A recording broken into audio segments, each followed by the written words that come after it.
যে সমস্ত দলগুলো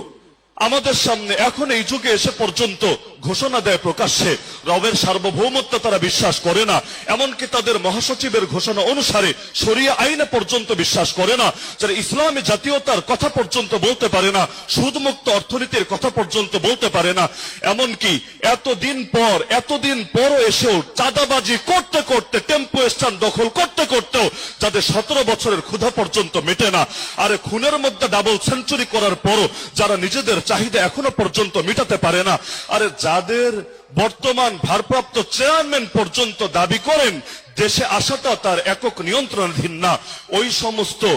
2 নম্বরই করা জাতিকে, তাদের দলকে এই জাতির ক্ষমতায় আমরা আর দেখতে চাই না।